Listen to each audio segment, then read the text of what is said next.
चुके हैं, अब आपको भगवत प्राप्ति कैसे हो? तो कह रहे हैं स्त्री आदि परिवार जो भी है सबको भगवत परायण होने की शिक्षा दी जाए। सब नाम जप करो। हमसे अगर तुम अपनापन रखते हो तो 10 मिनट ही सही, पर तुम नाम जप करो। भगवत प्राप्ति के लिए कैसे घर का माहौल होना चाहिए ये बता रहे हैं। भार्यादि अनुकूलस, पत्नी को अनुकूल बनाओ। अनुकूल बनाने का मतलब उसको शासन के द्वारा अनुकूल नहीं बनाया जाता, किसी को प्रेम के द्वारा अनुकूल। प्रेम की भाषा बिना पढ़े लिखे लोग भी जानते हैं, पशु भी जानता है। छोटा बच्चा है, दुलार करो प्रेम से, ऐसे पुचकारो, किलकारियां मानने लगेगा। अभी उसको कोई ज्ञान नहीं, लेकिन प्रेम की भाषा वो भी जानता है। फिर वो तो अर्धांगिनी पत्नी है।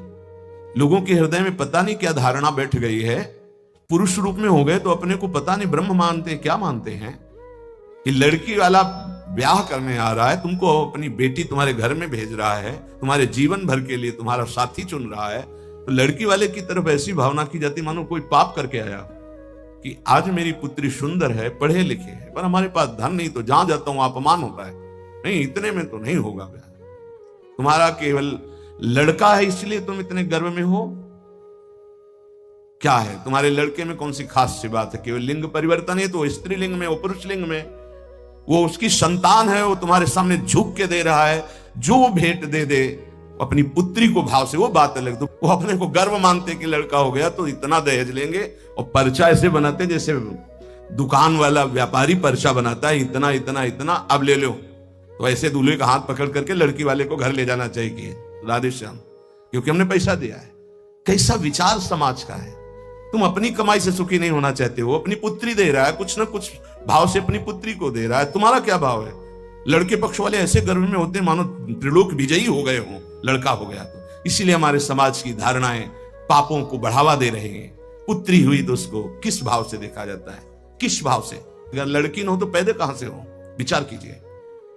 तो तुम्हारी जो पत्नी बनी हो तुम्हारे समान है, 1 इंच भी तुमसे कम नहीं है किसी बात में। ईश्वर का तत्व जो तुम्हारे हृदय में, उसके हृदय में जो पांच भौतिक दे तुम्हारी, वो उसकी दे, वो अपने घर का त्याग करके तुम्हारे घर में आई है, तुम्हारी अर्धांगिनी बनी है। तो चाहिए कि तुम्हें प्यार के द्वारा अनुकूल, भार्यादि अनुकूलस चेत कार्य भगवत क्रिया।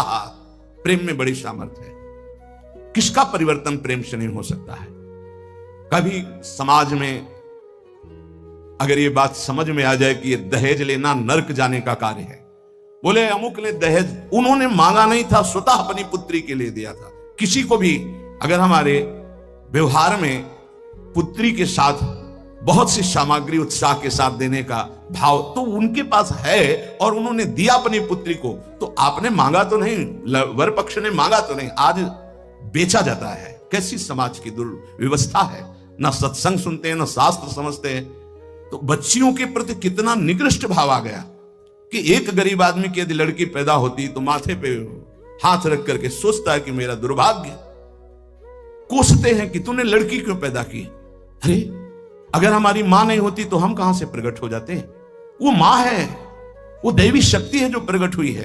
कैसी बुद्धि भ्रष्ट होती चली जा रही है लोगों की कि बेटी के शब्द से उनको एक असौभाग्य लगता है कि अरे बेटा ताली बजाओ, चाहे वो पादुका से मार के घर से बाहर कर दे, बुढ़ापे में बेटी ही काम आएगी। फिर चलो पापा हमारे यहाँ बूढ़े पिता के लिए बेटी तैयार है प्राण देने की। आज बेटियों के प्रति भाव यहां शास्त्र आज्ञा कर रहा है। भार्यानुकूलश्च, वो तुम्हारी अर्धांगिनी, तुम उसके साथ ऐसा कोई व्यवहार मत करो जो तुम्हारे को कभी अनुकूलता की वजह प्रतिकूलता में आ जाए। और आप ध्यान रखना, ब्रह्मा जी बहुत चतुर हैं। जब देखा कि बेटियों की ऐसी अल्ट्रासाउंड करा लिया, ये देख लिया, वो देख लिया, ऐसा भाव, तो काम ऐसी कि तुम हटा ही नहीं सकते हो। आगे की समझ गए होगी चर्चा। इस बात को समझो, तुम पाप करोगे तुम्हें भुगाने के लिए उसी जीवात्मा को भेजा जाएगा और ऐसे रूप में भेजा जाएगा कि तुम्हारा कुछ बस नहीं चलेगा। ये जो घर गृहस्थी में भ्रूण हत्या, गर्भ हत्या में प्रार्थना करते हैं, आज वो समय नहीं कि बेटी हुई तो तुम्हें माथे पे हाथ रखना। आज राष्ट्रपति बनी बेटी भारत की। हम बार बार कहते हैं, अभी क्रिकेट मैच की पूरी बेटियां ही आई थी, बहादुर। एक सेना नायक आई थी, होश उड़ जाए उसकी दृष्टि मिलाने में। ये शेरनी भारत की दैवी शक्तियां है। कैसा विचार बन रहा है पति अपने को भगवान समझता है, पत्नी को भगवत भाव में नहीं देखता है, कलह अशांति मची रहती है। अब अगर आप कह रहे हैं कि हमारी पत्नी ही ऐसी है, तो आज तुम बहुत सीधे साधे दिखाई दे रहे हो। तुम्हारे कर्म ऐसे थे कि उस देवी के रूप में आए, हर प्रतिकूलता तेरे सामने। अब अगर आप अनुकूल चलना नहीं सीखोगे तो भगवान का विधान ऐसा है कि तुम्हें हर कदम पर दुख प्रदान करेगा। समान भाव। इसलिए भगवान शिव ने दिखाया कि आधा शिव तो आधा शक्ति, यही स्वरूप, सब शिव स्वरूप हैं, सब भगवत स्वरूप है, यही होना चाहिए। अर्धांग पे विराजमान अंबा, और इधर भगवान शिव, इधर अंबा का स्वरूप वही है, दूसरा कोई नहीं है। भगवान ही पत्नी के रूप में शास्त्र आज्ञा कर रहा है भगवत प्राप्ति के लिए। भार्यादिर अनुकूलश्च, पहले पत्नी को अनुकूल बनाओ, भगवान को अनुकूल बनाने के लिए परिवार में भगवत भाव पहले लाओ। कलह अशांति, ऐसे प्रेम में बहुत बड़ी ताकत है। इसीलिए हम कहते हैं आज हमारे जो भागवतिक प्रेम की तरफ चलने की बात, जाने दो सांसारिक प्रेम का नाश हो रहा है। ये जो चला है ना आजकल, बच्चा बच्ची का इधर उधर का भाव, ये सब ये प्रेम का, प्यार का नाश कर रहा है। जो समर्पण होना चाहिए वो बिल्कुल बहुत सावधान, दोनों पक्ष को सावधान होने की जरूरत है। भगवत प्राप्ति गृहस्थी में कैसे करनी है तो बता रहे हैं कि भार्यादि अनुकूलश्चेत कारेत भगवत क्रिया, दोनों मिलकर के भगवत क्रिया करो। पति पत्नी मिलकर धर्म अनुष्ठान करते हुए, घर गृहस्थी के कार्य भगवत समर्पित करते हुए, दोनों नाम जप करते हुए। देखो अभी ये जो आप गर्भ हत्या, भ्रूण हत्या, गर्भपात करते हैं, आपका नाश कर देगा, आपको पता नहीं। ऐसी जगह आपको पीटेगा कि आप न बता पाओगे न रो पाओगे। हमारी प्रार्थना मान लेना, ये जो गर्भस्थ शिशुओं के साथ अत्याचार होता है, इसका परिणाम बहुत बुरा होता है। महान तेजस्वी अश्वस्थामा ब्रह्म ऋषि गर्भस्थ शिशु परीक्षित पर प्रहार किया तो ब्रह्म तेजहीन करके मुंडन करवा कर, आज भी वो त्राहिमाम बोलता हुआ जहां भी होगा अश्वस्थामा, आज भी वो परेशान घूम रहा, केवल गर्भस्थ शिशु परीक्षित पर ब्रह्म अस्त्र का प्रयोग करने के कारण।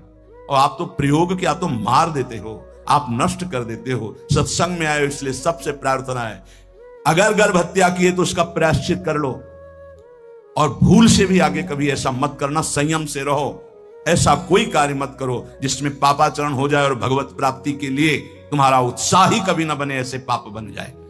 भार्यादि अनुकूलश्च, ये हम इसलिए कि कई घटनाएं देखे। हम निमुआ घाट कानपुर में गंगा के किनारे, प्राय जहां एकांतिक घाट होते थे तो वहां व्यवस्थाएं, जैसे जो है आश्रम है तो एक भिक्षा मिल गई, दूर कुटिया कई बनी हुई संतों की, खाली है तो कुछ वर्ष वहां रह जाते थे, वहां रुके।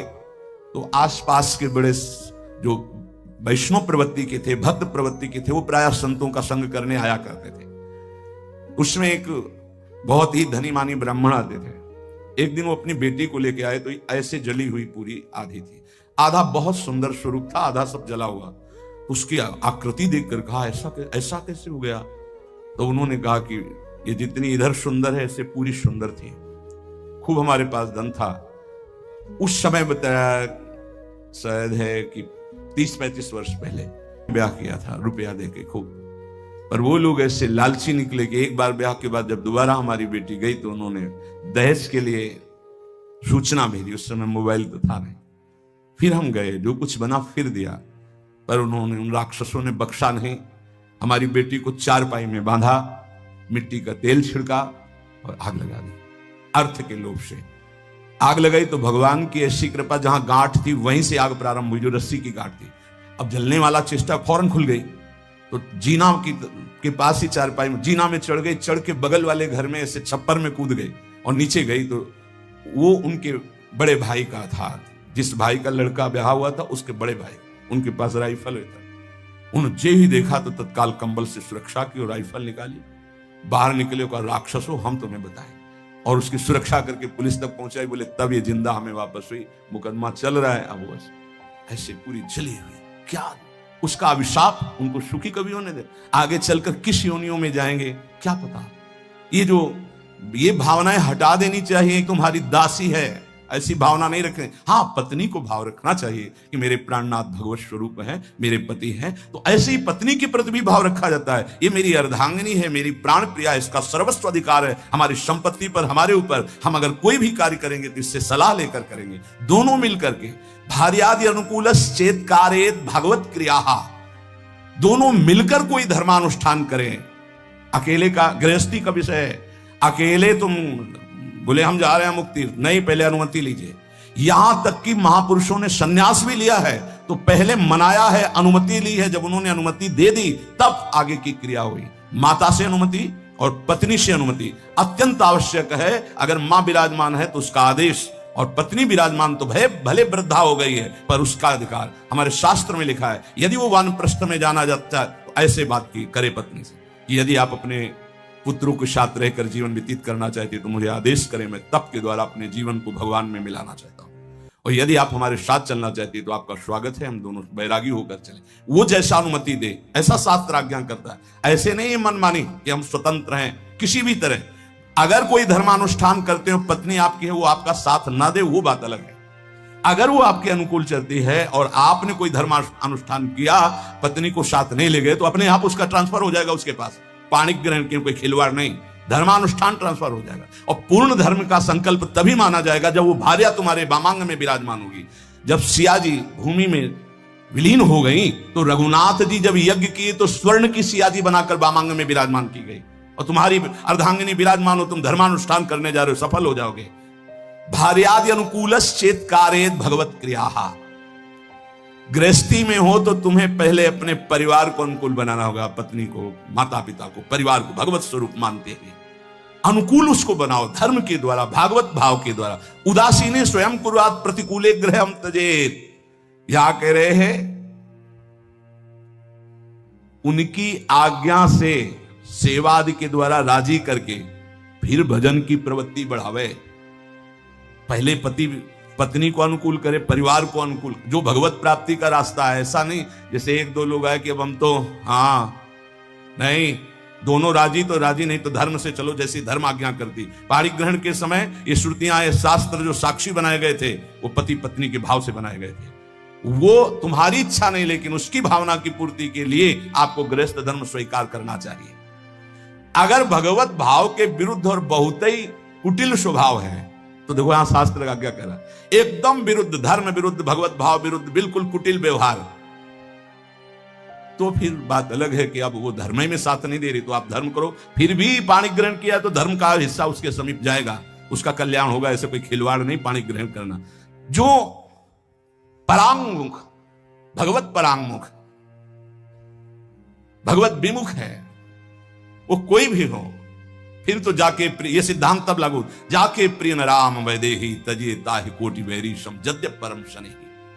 अनुकूलस्य संकल्पाः प्रतिकूल विसर्जनम रक्षस्यतीति विश्वासो भरतत्वे वर्णे यथा आत्मनैव वेद्य कार्पण्ये षड्विधा शरणागते है।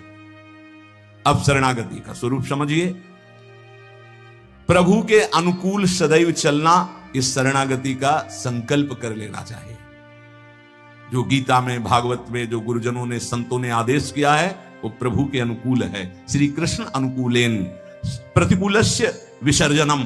भगवान के, गुरु के, संतों के वाक्यों के प्रतिकूल कभी न चलना। अनुकूलस्य संकल्पाः, ये जीवन भर के लिए संकल्प लिया जाए अपने लोग मिलकर कि प्राण चाहे चले जाएं, धर्म के विरुद्ध आचरण नहीं करेंगे। प्रतिकूलस्य विसर्जनम, प्रतिकूल आचरण कभी हम प्रभु के नहीं करेंगे, प्रतिकूल आचरण नहीं करेंगे। भूल न दें कुमारग पाऊं। और रक्षिस्तीति विश्वासो, मेरे भगवान मेरी रक्षा करेंगे, पक्का विश्वास बना लो। शरणागति की तरफ कदम बढ़ाने के लिए ये पक्का विश्वास बना लो, भगवान मेरी रक्षा। कई जगह ऐसी देखा है। एक जगह हम फूल चयन कर रहे थे प्रभु के लिए। अब चित्तवृत्ति प्रयाजों में फूलों को देख, ये फूल ऐसा, और कदम आगे बढ़ रहे थे और वो वाकूफ था, जैसे किसी ने हमको ऐसे रोक दिया। अचानक दृष्टि ऐसे ऐसे रुका, जैसे मानो कोई धक्का मारो, तो एकदम ऐसे अगला कदम जो गिरने वाला था वो एक एक कदम पे प्रभु, एक एक कदम पे, पूरे जीवन की बात करें, एक एक कदम पे प्रभु ने रक्षा की, प्रभु ने ही रक्षा की। तो रक्षिस्तीति विश्वासो, दृढ़ विश्वास करो, जिनकी तुम शरण में हो तुम्हारे को हर समय देख रहे, तुम्हारी रक्षा करेंगे। कभी अगर ऐसी घटना दिखाई दे कि भगवान ने भक्त की रक्षा नहीं की, तो पहली बात है कि बाहरी आडंबर है, भक्ति में विश्वास निष्ठा नहीं है। पहली बात मान लीजिए। बाहर से कभी कभी इतना लुभावना स्वरूप होता है कि हनुमान जी जैसे परम ज्ञानी भी लुभायमान हो जाते हैं। जिस समय वो राम राम का कीर्तन कर रहा था, संत भेष था, पर्णकुटी थी, सरोवर था, बिल्कुल फिट ऐसा लग रहा था जन्म जन्मांतरों से ऋषि ही है, वो है कालनेमी राक्षस था ना। हनुमान जी जैसे परम ज्ञानी प्रभावित हुए कि नहीं हुए? जाके प्रणाम किया, बोले मैं बैठे बैठे देख रहा हूं, अब रावण का पार्षद, उसको पता है युद्ध हो रहा है। बोले राम रावण युद्ध हो रहा है, मुझे पता है आप संजीवनी बूटी लेने जा रहे हैं। महाराज आप तो त्रिकालज्ञ गए। बोले हाँ तुमको भी त्रिकालज्ञ बना सकता हूं। महाराज आदेश करो। वो नहा के आओ, गुरु मंत्र दे रहे हैं। बिल्कुल भोले भगत की तरह हनुमान जी महाराज है। स्नान करने गए तो रघुनाथ जी ने प्रेरणा करी मकरी को, जब पकड़ा हनुमान जी को, हनुमान जी ने मुष्टिका का प्रहार किया तो देवी की रूप, अप्सरा के रूप में प्रकट हुई और कहा ये राक्षस है, भगत नहीं है। अच्छा, बोले कालनेमी राक्षस है, केवल आपको भगवान के सेवा से विमुख करना चाहता है, क्योंकि ये किसी भी तरह रात व्यतीत हो जाए ऐसा। बोले ऐसी सोच को तो हम तत्काल नष्ट करते हैं। हनुमान जी के बोले आओ गुरु मंत्र ले। बोले नहीं, पहले गुरु दक्षिणा ले आप। पूछ में लपेटा, गुरु दक्षिणा दी, जय श्री राम। देर नहीं लगी, पहुंच गए द्रोणागिरी पर्वत। तो कभी कभी ऐसा होता है कि हम जैसे देख रहे हैं तो ऐसा नहीं होता। दूसरी बात, कभी कभी ऐसा होता है कि किसी भगवत प्राप्त महात्मा के ऊपर भी ऐसी घटनाएं देखी गई, उनका अंतिम निर्णय ऐसा ही भगवान ने पहले से निश्चय कर रखा है।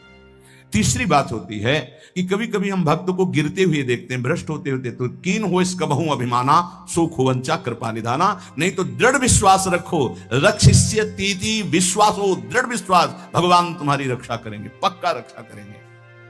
कई जगह ऐसे जीवन में भक्तों के आते जहां भगवान स्वयं रक्षा करते थे, स्वयं देखा बिल्कुल कि साक्षात भगवान ही है। नहीं इस समय कैसे हो सकता था? कई ऐसे हजारों घटनाएं। और भर्तृत्व वर्णेय था, जैसे स्वामी सेवक को, जैसे अर्धांगिनी को धर्मज्ञ पति सदैव पोषण करता है, ऐसे उदाहरण कैसे बन सकता है भगवान के लिए? कोई प्राकृतिक उदाहरण है? भगवान सदैव अपने भक्त का स्वयं भरण पोषण करते हैं। योगक्षेमम भाम्यम स्वयं। एक बार इसी श्लोक पर किसी को संशय हुआ, बड़े विद्वान थे, कि अनन्यस चिंतयन्तो माम ये जनाः परिपासते तेषां नित्याभियुक्तानां योगक्षेमम भाम्यहम्। जो मेरा अनन्य चिंतन करता है उसके योगक्षेम का वाहन मैं करता हूं। तो बोले कभी ऐसा नहीं, भगवान को चाहिए था कि कराम्यहम्, मैं करवा देता हूं व्यवस्था। वाम्यम क्या स्वयं आते हैं? तो उन्होंने ऐसे काट करके गीता के शब्द को लिखा कराम्यहम्, लिखा योगक्षेमम वाम्यहम्, उन्होंने लिखा कराम्यहम्।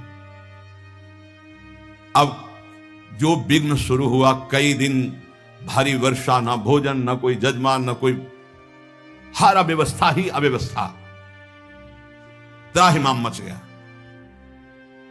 स्वयं भगवान श्याम सुंदर भोजन की सामग्री सब लेकर के आए। जब वो घर पे नहीं थे, गए हुए थे, देखा बड़ा सुंदर बालक और यहां से खून निकल रहा है, रक्त निकल रहा है। तो उन्होंने कहा कि बेटा ये कैसे? उनकी पत्नी ने कहा, तो उन्होंने कहा मां, ये जो विद्वान ब्राह्मण तुम्हारे पति हैं, उन्होंने चाकू से हमें काट दिया है।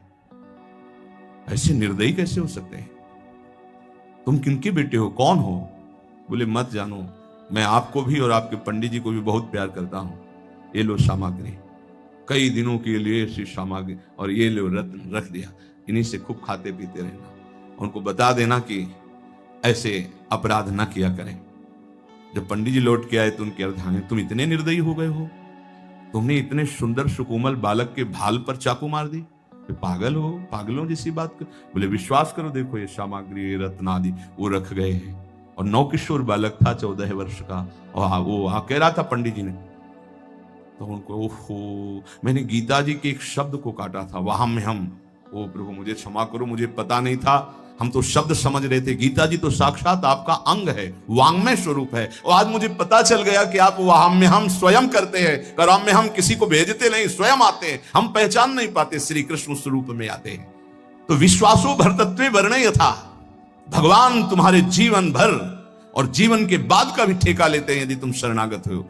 आत्मनि वैद्य कार्पण्य, आप अपने आप को समर्पित कर दो भगवान की शरण में और दीन हो जाओ, दैन्य भाव, दीन हो जाओ। दीन का मतलब वास्तविकता से देखो, हम कुछ नहीं कर सकते।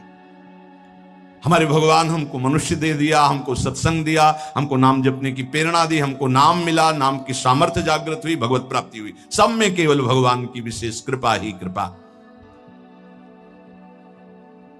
सर्वसंग परित्याग, असमर्थ हैं तो साधु संग तुम्हें समर्थ बना देगा। भगवत सेवा के अनुकूल भाव पदार्थ ग्रहण करो, प्रतिकूल पदार्थों का, भावों का, व्यक्तियों का त्याग करो। परिवार को अनुकूल बनाने की चेष्टा करो, पत्नी पुत्र आदि से वैर विग्रह झगड़ा आदि मत करो। भाग करके कहीं जाने की जरूरत नहीं कि हम परिवार त्याग दिए। पहली बात, वहीं रहकर भजन। यदि वहां सब प्रतिकूल व्यवहार है और भगवत विमुख जन है, फिर आपके लिए छूट है। क्या? आप अपने भगवत भाव को पुष्ट कर सकते हो। पांचवा, दृढ़ विश्वास प्रभु में, आत्मनिवेदन और दैन्यता, ये महान सद्गुण शरणागति के अंतर हैं। महाप्रभु चैतन्य देव जी ने सनातन जी को शिक्षा प्रदान करी। सनातन जी ने वो कंबल देकर गुदड़ी ओढ़कर जब आए, महाप्रभु ने कहा तुम्हारा कंबल कहां है, ये गुदड़ी कैसे? तो उनका प्रभु एक संत भगवान की कृपा से गुदड़ी मिल गई, उनको कंबल दे दिया। तब कहा सनातन, वैरागी में एक कलंक शोभा नहीं देता। अर्थात वैराग्य भाव में महंगे महंगे आभूषण, महंगे महंगे कपड़े, महंगे महंगे सब शोभा नहीं देता। स्वयं का कुछ नहीं, चाहे जैसे ले जाओ, चाहे जैसे छोड़ दो। कभी महलों में बैठ के भोजन पा रहे तो कभी फुटपाथ में पा रहे। ना महल से मतलब, ना फुटपाथ से मतलब। जब तुमने श्री कृष्ण को अपना मान लिया और त्याग के मार्ग पर चल पड़े, तो मुझे बार बार ये कंबल चुभ रहा था कि ये कलंक वैराग्य में क्यों। ये भूटानी कंबल वैरागी को शोभा नहीं देता। महाप्रभु की अनुकंपा का स्मरण करते हुए सनातन जी गदगद कंठ हो गए कि प्रभु कैसे अपने जनों की रक्षा करते हैं, वैराग्य की और अनुराग की भी। महाप्रभु से श्री सनातन जी ने जिज्ञासा की, दोनों हाथ जोड़कर अंजलि बांधी हुई कहा, प्रभु मैं साधन विहीन जीवन व्यतीत करता रहा अभी तक, राजमंत्री, परमार्थ से अनभिज्ञ हूं, संसारी विषयी लोगों का जो घोर विषयी उनका साथ करता रहूं राजा। अतः आपने जैसे दया करके जाकर हम सोते हुए विषयी पुरुषों को जगाया, वैसे ही प्रभु आप हमको साधन संबंधी जो जिज्ञासाएं हैं उनको शांत कर दीजिए। हम कौन हैं, हमारा कर्तव्य क्या है और हमारा प्रभु से संबंध क्या है, हमारे प्रभु का स्वरूप क्या है। प्रभु, ये प्रश्न हमारे अंदर है। चैतन्य महाप्रभु जी, सनातन गोस्वामी जी ने प्रश्न किया, प्रभु हम कौन हैं, हमारा क्या कर्तव्य है, भगवान के साथ हमारा संबंध क्या है, और भगवान का जिससे हमारा संबंध उनका स्वरूप क्या है। प्रभु मैं ये जानना चाहता हूं। महाप्रभु चैतन्य देव ने कहा, सनातन तुम पर श्री कृष्ण की बहुत कृपा है। मैं जान रहा हूं तुम्हें शंका नहीं, पर तुम सुनना चाहते हो। साधु पुरुषों का ऐसा ही स्वभाव होता है कि वो अपने को निमित्त बनाकर जगत के मंगल के लिए प्रश्न करते हैं। पूछो क्या चाहते हो, क्या जानना चाहते हो। प्रभु मैं जानना चाहता हूं कि जीव भगवान का अंश है, तो ये विभिन्नता क्यों है, कोई दुष्ट स्वभाव का, कोई शांत स्वभाव का, कोई ऐसे कोई वैसे, ये विभिन्नता क्यों प्रतीत होती है, नानात्व क्यों प्रतीत होता है। प्रभु ने कहा, सनातन शास्त्रों में मुक्त, नित्य, मुमुक्षु और बद्ध, ये 4 प्रकार के भगवत अंशों का वर्णन हुआ है। मुक्त, नित्य, मुमुक्षु और बद्ध। सनक सनंदन, सनत कुमार आदि जो महापुरुष हैं, ये मुक्त भगवत अंश हैं। ये जन्म से ही मुक्त, स्वाभाविक मुक्त हुए हैं। सनक सनंदन, सनातन, सनत कुमार आदि ये जन्म सिद्ध है, मतलब इन्होंने कोई साधना करके मुक्ति नहीं प्राप्त की, ये मुक्त ही है, प्रकट हुए हैं। ये संसार में रहते हुए इनको कभी कोई भी बांध नहीं सकता, क्योंकि मुक्त ही प्रकट हुए हैं। ये अहर्निश हरिशरणम हरिशरणम हरिशरणम हरिशरणम, स्वाभाविक इनके स्वभाव में है, ये बोलते रहते हैं। दूसरा, जितने मनु हैं, जो साधना करके मनु पदवी में जाते हैं, प्रजापति पदवी में जाते हैं, वो उन्हीं में लीन हो जाते हैं। पर जो सृष्टि के प्रथम मनु, प्रजापति, इंद्र, सप्तऋषि, ये नित्य है, ये नित्य है। ये पद जो है प्रारंभ में जो इनमें बैठे वो नित्य है। सृष्टि बदलती जाएगी, सप्तऋषि पद, मनु पद, इंद्र पद, ये नित्य है। नित्य का मतलब स्वरूप से है कि इसमें नित्य जो चैतन्य गण है, इस पदवी को प्राप्त हुए उसमें विराजमान होते हैं, क्योंकि इस सृष्टि के निमित्त ही इनकी रचना हुई है। वायु देवता हैं, अग्नि देवता हैं, इनकी आराधना करके कोई वहां देवता बने वो तो पूर्ण क्षीण होने पर मृत्यु लोक आएगा। लेकिन इस सृष्टि के आदि में रचे गए जितने देवता हैं, ये लय के समय लय हो जाएंगे। लेकिन ऐसा नहीं कि वायु देवता बदल गए, इंद्र देवता बदल गए, अमुक देवता बदल गए, जाकर उन्हीं में लीन हो जाए। हाँ, कभी कोई ऐसी लीला हुई तो इंद्र थोड़ी देर के लिए फिर दूसरा कोई इंद्र बना और फिर वो गति को प्राप्त, वो बात अलग। ये स्थायी देवता है, आदि देवता है। फिर तीसरा, जो अनित्य संसार में जन्मा और जन्म होकर के उसको ये ज्ञान होने लगा कि यार ये सब बंधन है। अब भारी अंदर उसके व्याकुलता पैदा हुई, मैं इस संसार से मुक्त कैसे हूं, उसे मुमुक्ष जीव कहते हैं। प्रायः ऐसे मुमुक्ष बहुत कम होते हैं जो संसार से मुक्त होना चाहते हैं। दो चार माला करना, आरती करना, भगवान कृपा करे, तन मन धन सब बढ़े, खूब स्वस्थ रहे, भोग भोगे, ऐसे। लेकिन मैं मुक्त होना चाहता हूं इस संसार से। तो भगवान शंकराचार्य जी ने कहा, हजारों जन्मों की साधना के बाद किसी को आता मैं मुक्त होना चाहता हूं, और संत के संग से एक क्षण में आ जाएगा, एक क्षण में आ सकता है। इसीलिए तात स्वर्ग अपवर्ग सुख धरी तुलाए कंग, तूलन ताई सकल मिली जो सुख लव सत्संग। ये मुमुक्षु जन्म। और जो भोगों में ही केवल सुख है मानकर भोगते रहते हैं, वो जन्मते रहते हैं, मरते रहते हैं, जन्मते रहते हैं, मरते रहते हैं, उनकी एक क्रिया चलती रहती है। बद्ध जीव है। मुक्त जीव, नित्य जीव, मुमुक्षु जीव और बद्ध जीव। बद्ध जीव बहुतायत है, बहुतायत है। मुमुक्षु गिने जा सकते हैं, बद्ध जीव तो वैसे जैसे लोगों का होता है कि इस समय सृष्टि बहुत बढ़ रही, कहां से आ रहे हैं जीव। जो दीमक योनि में है, एक बीते में लाखों हैं। अब उनको मनुष्य योग निगन मिलेगी तो एक नगर बस जाएगा कि नहीं बस जाएगा।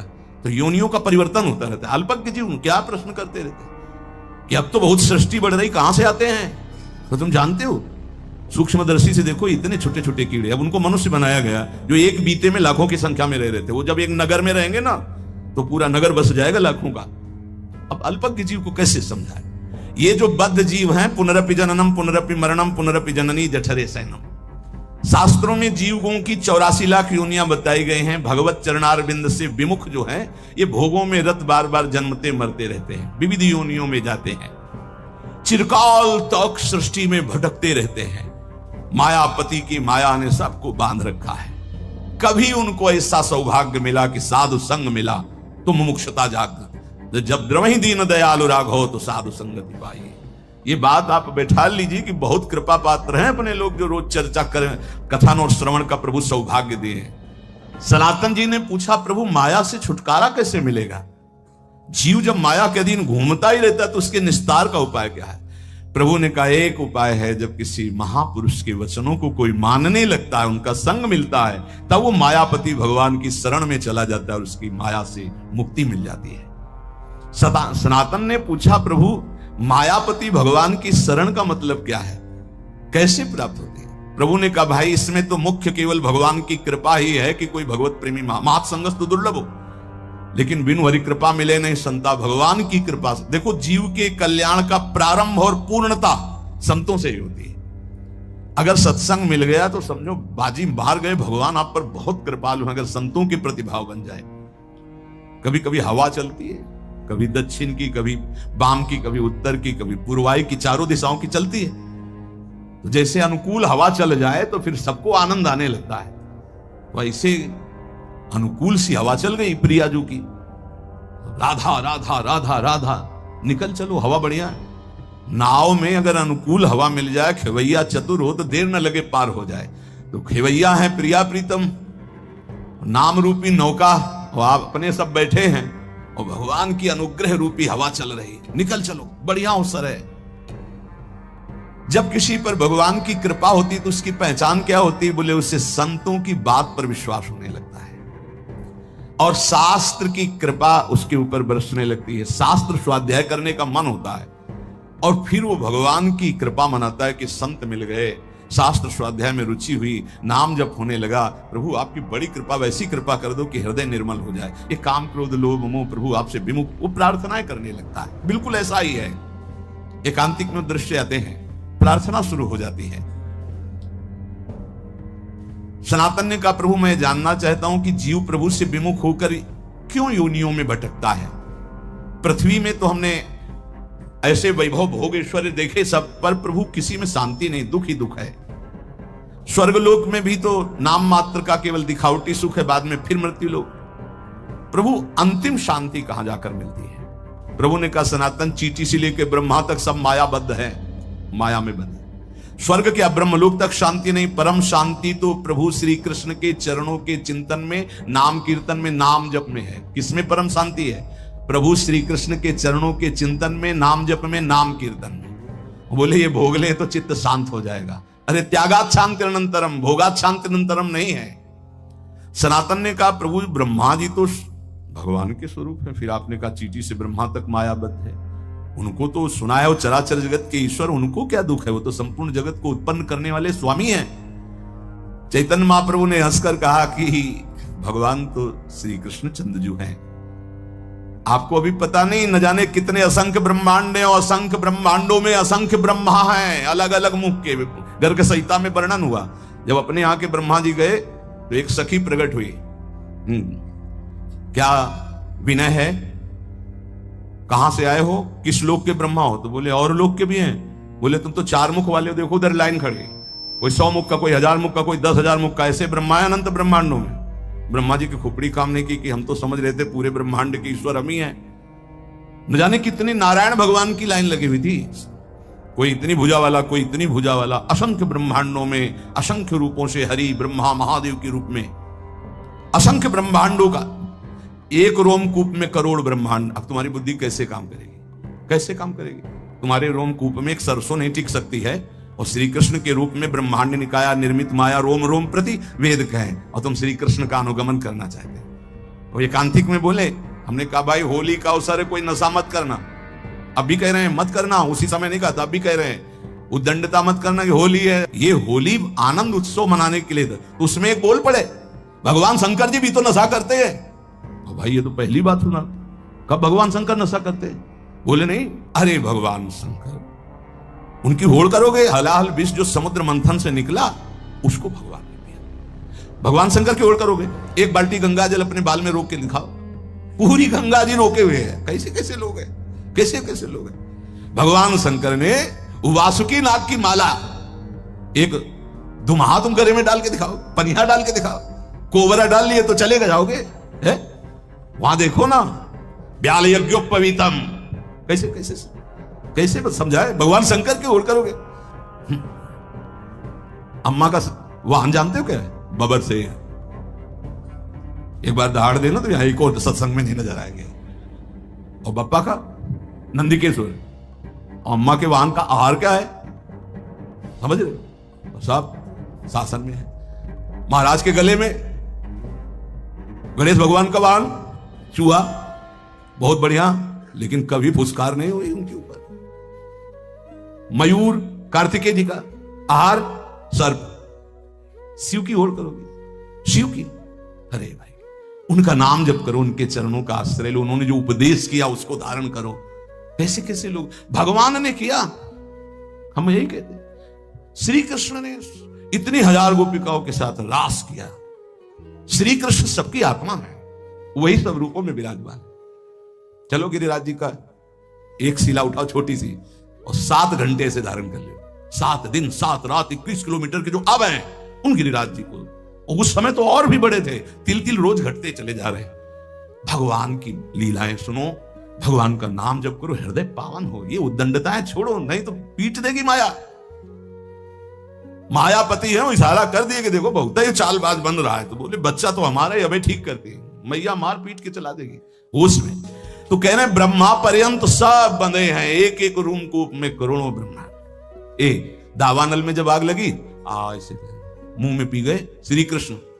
जिसमें माखन मिश्री खाया, उसी में ग्वाल वालों की प्राण रक्षा के लिए भीषण जंगल की दावानल को भगवान एक क्षण में पी गए। तो कोई आश्चर्य थोड़ी, यहीं से अग्नि का प्रादुर्भाव हुआ।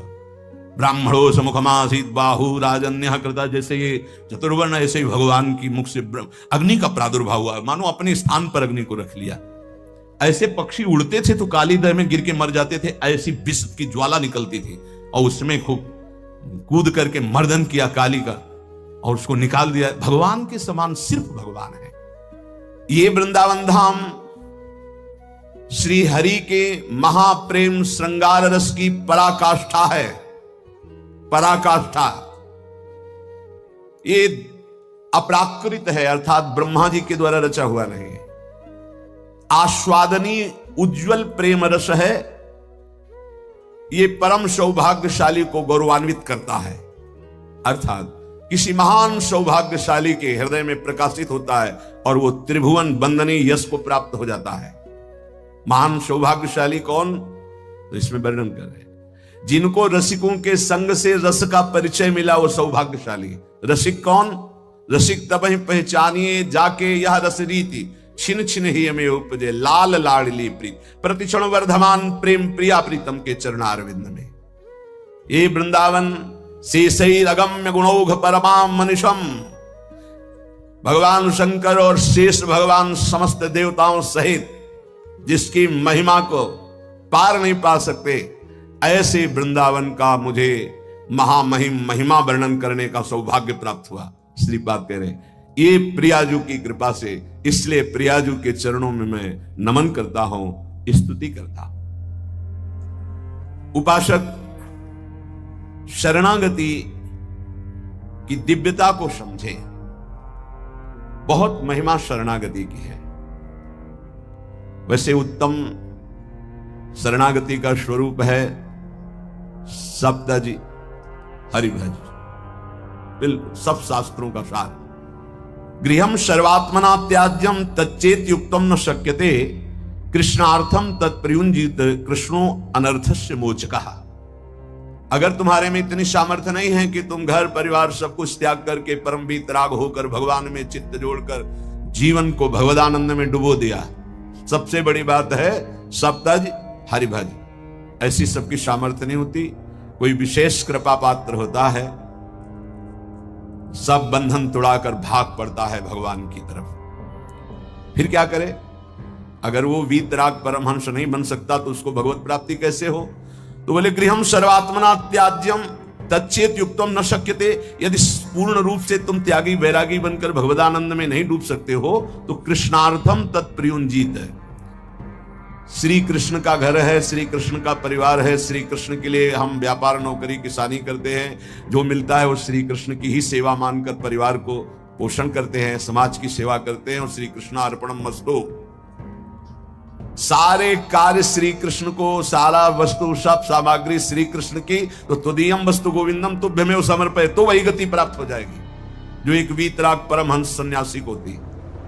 पहला सिद्धांत है गृहम सर्वात्मना त्याज्यम, ये जीवन इसीलिए मिला भगवत प्राप्ति के लिए। पर तच्चेत युक्तम न शक्यते, यदि तुम्हारी ऐसी सामर्थ्य नहीं है तो तदर्पिता खिलाचारिता तद्विस्मरणेन परम व्याकुलतेत, सारे आचरण भगवान के लिए करो, परम पवित्र भगवान की आज्ञा का पालन करते हुए धर्मयुक्त आचरण करो, घर को भगवान का समझो, घर वालों को सबको भगवान का निज स्वरूप देखने की चेष्टा करो, समस्त संपत्ति आचरण व्यवहार सब कृष्णार्पणम कर दो, रात दिन भजन करते हुए अपने कर्तव्य का पालन करो, वही फल प्राप्त होगा। अगर श्री कृष्ण के प्रति ऐसा किया तो तुम्हारे समस्त अनर्थ और पापों का नाश हो जाएगा, तुम भगवत प्राप्त हो जाओगे। संगा सर्वात्मना त्याज्या साचेत युक्तम न शक्यते। वैसे सिद्धांत है किसी का संग मत करो, असंगोहम पुरुषा। किसी का संग, महाभागवतों के संग को मोक्ष का खुला हुआ द्वार बताया गया, ये किसी में नहीं है, ये महाभागवत जन है। यहां कह रहे संगा सर्वात्मना त्याज्य, ये शरणागति की बात हो रही। पहला है सर्वतज हरिभज, सामर्थ्य नहीं है तो समस्त आचरण घर परिवार भगवत अर्पित भाव से हर कर्म कृष्णार्पणम मस्तु, नाम जप, भगवत प्राप्त हो जाओगे। इसके लिए सावधानी है, संग का त्याग करो। कैसे संग का? बोले संगम त्यजेत मिथुनावृत्तिनाम मुमुक्षु। जो मिथुन कहते हैं दो को, जो दो के संयोग से सुख प्राप्त होता है। एक आपकी रसेंद्रिय, एक वस्तु, इसके संयोग से प्राप्त सुख में जो मगन, शब्द और श्रवणेंद्रिय संयोग के प्राप्त से, शरीर और जनेन्द्रिय संयोग के सुख, रूप और नेत्रेंद्रिय, ऐसे जितना ब्रह्मा के द्वारा रचा हुआ सुख है वो मिथुन सुख है। जो स्वा से मिलता है वो भगवदानंद है, जो पर से मिलता है वो मिथुन सुख है। जब हम भोगते तब सुख मिलता है, चाहे जिस इंद्रिय से हो। संगम त्यजेत मिथुन वृत्तिनाम मुमुक्षु। जो मुक्त होना चाहता है, भगवत प्राप्त करना चाहता है, वो शब्द स्पर्श रूप रस गंध का भोक्ता ना बन बैठे। कैसे फिर इससे निपटे? बोले भगवद अर्पित, भगवद अर्पित जीवन, भगवद अर्पित भोग, भगवद अर्पित विचार, मुक्त हो जाओगे। संगा सर्वात्मना त्याज्य, पूर्ण रूप से संग का त्याग कर दे। न विषय संग, न विषयी पुरुष का संग, एकमात्र महाभागवतों का संग, भगवत प्रेमियों का संग बड़ा दुर्लभ है। साचेत युक्तम न शक्यते। यदि तुम ऐसा नहीं कर सकते तो शासदभी सह कर्तव्य संता संगम्य भेषजम। फिर ऐसा करो, जो सतमार्ग में चलने वाले व्यक्ति हैं केवल उन्हीं का संग करो। जिनके पास बैठने से भगवत चर्चा होती है, नाम जप की बात होती है, भगवत कीर्तन, भगवत गुणानुवाद सुनने को मिलता है, बोधयंता परस्परम, ऐसा संग करो। चाहे स्त्री पुरुष, घर गृहस्थी, कोई भी हो, जिसके पास बैठने से भगवत चर्चा होती है, भगवत नाम, ऐसे लोगों का संग करो। शासद भी सा कर्तव्य, यही कर्तव्य है कि जो सद आचरण करने वाले लोग हैं उनका। पहली बात तो संगम सर्वात्मना त्याज्य, पर ऐसा करना बड़ा कठिन। साचेत युक्तम न शक्यते, ऐसा सब नहीं कर सकते तो बोले संग करो। फिर किसका? बोले सासद भी, जो सदमार्ग में चलने वाले हैं, जो अपने कर्तव्य का पालन करने वाले हैं। संता संगस्य भेषजम, और कहीं संत समागम मिल जाए तब तो भव रोग से निवृत्ति होने की औषधि है संतजन। संत समागम मिला मानो संस्कृति के चक्र का अंत हो गया। बड़े भाग पाई सतसंगा, बिनई प्रयास होई भवभंगा। यदि आप गृहस्थी में फंस चुके हैं, अब आपको भगवत प्राप्ति कैसे हो? तो कह रहे हैं स्त्री आदि परिवार जो भी है सबको भगवत परायण होने की शिक्षा दी जाए। सब नाम जप करो। हमसे अगर तुम अपनापन रखते हो तो 10 मिनट ही सही, पर तुम नाम जप करो। भगवत प्राप्ति के लिए कैसे घर का माहौल होना चाहिए ये बता रहे हैं। भार्यादि अनुकूलस, पत्नी को अनुकूल बनाओ। अनुकूल बनाने का मतलब उसको शासन के द्वारा अनुकूल नहीं बनाया जाता, किसी को प्रेम के द्वारा अनुकूल। प्रेम की भाषा बिना पढ़े लिखे लोग भी जानते हैं, पशु भी जानता है। छोटा बच्चा है, दुलार करो, प्रेम से ऐसे पुचकारो, किलकारियां मानने लगेगा। अभी उसको कोई ज्ञान नहीं, लेकिन प्रेम की भाषा वो भी जानता है। फिर वो तो अर्धांगिनी पत्नी है। लोगों के हृदय में पता नहीं क्या धारणा बैठ गई है, पुरुष रूप में हो गए तो अपने को पता नहीं ब्रह्म मानते हैं, क्या मानते हैं कि लड़की वाला ब्याह करने आ रहा है, तुमको अपनी बेटी तुम्हारे घर में भेज रहा है, तुम्हारे जीवन भर के लिए तुम्हारा साथी चुन रहा है, तो लड़की वाले की तरफ ऐसी भावना की जाती मानो कोई पाप करके आया कि आज मेरी पुत्री सुंदर है, पढ़े लिखे है, पर हमारे पास धन नहीं, तो जहां जाता हूं अपमान होता है। नहीं, इतने में तो नहीं होगा ब्याह। तुम्हारा केवल लड़का है इसलिए तुम इतने गर्व में हो। क्या है तुम्हारे लड़के में कौन सी खास सी बात है? केवल लिंग परिवर्तन है तो स्त्रीलिंग में, वो पुरुष लिंग में, वो उसकी संतान है, वो तुम्हारे सामने झुक के दे रहा है। जो भेंट दे दे अपनी पुत्री को भाव से, वो बात अलग। तो वो अपने को गर्व मानते कि लड़का हो गया तो इतना दहेज लेंगे, और पर्चा ऐसे बनाते जैसे दुकान वाला व्यापारी पर्चा बनाता है, इतना इतना इतना, अब ले लो। तो ऐसे दूल्हे का हाथ पकड़ करके लड़की वाले को घर ले जाना चाहिए, राधे श्याम, क्योंकि हमने पैसा दिया है। कैसा विचार समाज का है। तुम अपनी कमाई से सुखी नहीं होना चाहते हो, अपनी पुत्री दे रहा है, कुछ ना कुछ भाव से अपनी पुत्री को दे रहा है। तुम्हारा क्या भाव है? लड़के पक्ष वाले ऐसे गर्व में होते मानो त्रिलोक विजयी हो गए हो, लड़का हो गया तो। इसीलिए हमारे समाज की धारणाएं पापों को बढ़ावा दे रहे हैं। पुत्री हुई तो उसको किस भाव से देखा जाता है, किस भाव से? अगर लड़की न हो तो पैदा कहां से हो? विचार कीजिए। तो तुम्हारी जो पत्नी बनी हो तुम्हारे समान है, 1 इंच भी तुमसे कम नहीं किसी बात में। ईश्वर का तत्व जो तुम्हारे हृदय में, उसके हृदय में जो पांच भौतिक दे तुम्हारी, वो उसकी दे, वो अपने घर का त्याग करके तुम्हारे घर में आई है, तुम्हारी अर्धांगिनी बनी है, तो चाहिए कि तुम्हें प्यार के द्वारा अनुकूल भार्यादि अनुकूल चेत कार्य भगवत क्रिया, प्रेम में बड़ी सामर्थ्य है। किसका परिवर्तन प्रेम से नहीं हो सकता है? कभी समाज में अगर ये बात समझ में आ जाए कि ये दहेज लेना नरक जाने का कार्य है, बोले अमुक ने दहेज, उन्होंने मांगा नहीं था, स्वतः अपनी पुत्री के लिए दिया था। किसी को भी अगर हमारे व्यवहार में पुत्री के साथ बहुत सी सामग्री उत्साह के साथ देने का भाव तो उनके पास है और उन्होंने दिया अपनी पुत्री को, तो आपने मांगा तो नहीं, वर पक्ष ने मांगा तो नहीं, आज बेचा जाता है। कैसी समाज की दुर्व्यवस्था है, ना सत्संग सुनते हैं, ना शास्त्र समझते हैं। तो बच्चियों के प्रति कितना निकृष्ट भाव आ गया कि एक गरीब आदमी की यदि लड़की पैदा होती तो माथे पे हाथ रख करके सोचता है कि मेरा दुर्भाग्य। कोसते हैं कि तूने लड़की क्यों पैदा की। अरे अगर हमारी मां नहीं होती तो हम कहां से प्रकट हो जाते?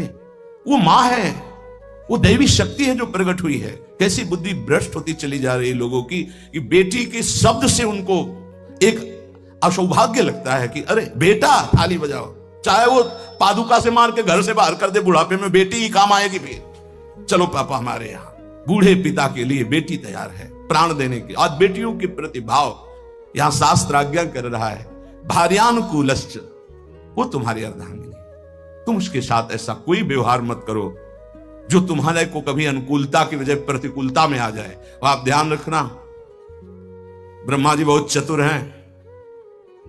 जब देखा कि बेटियों की ऐसी अल्ट्रासाउंड करा लिया, ये देख लिया, वो देख लिया, ऐसा भाव, तो काम ऐसी कि तुम हटा ही नहीं सकते हो। आगे की समझ गए होगी चर्चा। इस बात को समझो, तुम पाप करोगे तुम्हें भुगाने के लिए उसी जीवात्मा को भेजा जाएगा और ऐसे रूप में भेजा जाएगा कि तुम्हारा कुछ बस नहीं चलेगा। ये जो घर गृहस्थी में भ्रूण हत्या गर्भ हत्या में प्रार्थना करते हैं, आज वो समय नहीं कि बेटी हुई तो तुम्हें माथे पे हाथ रखना। आज राष्ट्रपति बनी बेटी भारत की। हम बार बार कहते हैं, अभी क्रिकेट मैच की पूरी बेटियां ही आई थी, बहादुर एक सेना नायक आई थी, होश उड़ जाए उसकी दृष्टि मिलाने में। ये शेरनी भारत की दैवी शक्तियां है। कैसा विचार बन रहा है, पति अपने को भगवान समझता है, पत्नी को भगवत भाव में नहीं देखता है, कलह अशांति मची रहती है।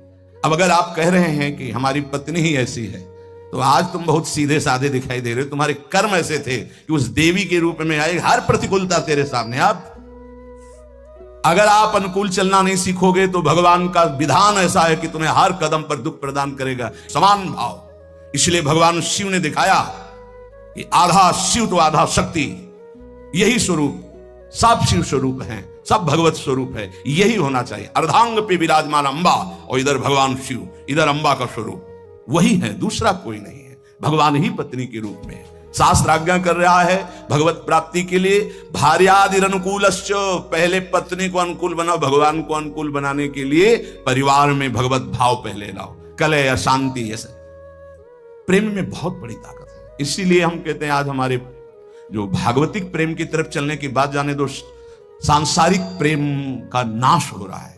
ये जो चला है ना आजकल, बच्चा बच्ची का इधर उधर का भाव, ये सब ये प्रेम का प्यार का नाश कर रहा है।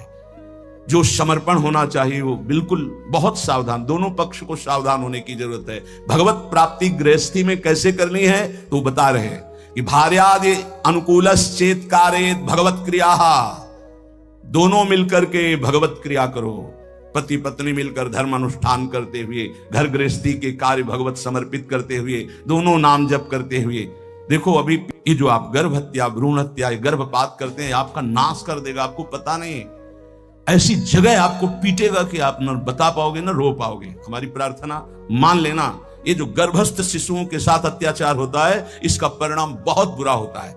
महान तेजस्वी अस्वस्थामा ब्रह्म ऋषि गर्भस्थ शिशु परीक्षित पर प्रहार किया तो ब्रह्म तेजहीन करके मुंडन करवाकर आज भी वो त्राहिमाम बोलता हुआ जहां भी होगा अस्वस्थामा, आज भी वो परेशान घूम रहा, केवल गर्भस्थ शिशु परीक्षित पर ब्रह्म अस्त्र का प्रयोग करने के कारण। और आप तो प्रयोग क्या, तो मार देते हो, आप नष्ट कर देते हो। सत्संग में आए इसलिए सबसे प्रार्थना है, अगर गर्भ हत्या की है तो उसका प्रायश्चित कर लो, और भूल से भी आगे कभी ऐसा मत करना, संयम से रहो। ऐसा कोई कार्य मत करो जिसमें पापाचरण हो जाए और भगवत प्राप्ति के लिए तुम्हारा उत्साह ही कभी ना बने ऐसे पाप बन जाए। भार्यादि अनुकूलश्च, ये हम इसलिए कि कई घटनाएं देखे। हम निमुआ घाट कानपुर में गंगा के किनारे, प्राय जहां एकांतिक घाट होते थे तो वहां व्यवस्थाएं, जैसे जो है आश्रम है तो एक भिक्षा मिल गई, दूर कुटिया कई बनी हुई संतों की खाली है तो कुछ वर्ष वहां रह जाते थे, वहां रुके। तो आसपास के बड़े जो वैष्णव प्रवृत्ति के थे, भक्त प्रवृत्ति के थे, वो प्राय संतों का संग करने आया करते थे। उसमें एक बहुत ही धनी मानी ब्राह्मण आते थे। एक दिन वो अपनी बेटी को लेके आए तो ऐसे जली हुई पूरी आधी थी, आधा बहुत सुंदर स्वरूप था, आधा सब जला हुआ। उसकी आकृति देखकर कहा ऐसा कैसे हो गया? तो उन्होंने कहा कि ये जितनी इधर सुंदर है ऐसे पूरी सुंदर थी। खूब हमारे पास धन था उस समय, बताया शायद है कि 30-35 वर्ष पहले ब्याह किया था रुपया देके खूब। पर वो लोग ऐसे लालची निकले कि एक बार ब्याह के बाद जब दोबारा हमारी बेटी गई तो उन्होंने दहेज के लिए सूचना भेजी। उस समय मोबाइल तो था नहीं। फिर हम गए, जो कुछ बना फिर दिया, पर उन्होंने, उन राक्षसों ने बख्शा नहीं। हमारी बेटी को चारपाई में बांधा, मिट्टी का तेल छिड़का और आग लगा दी।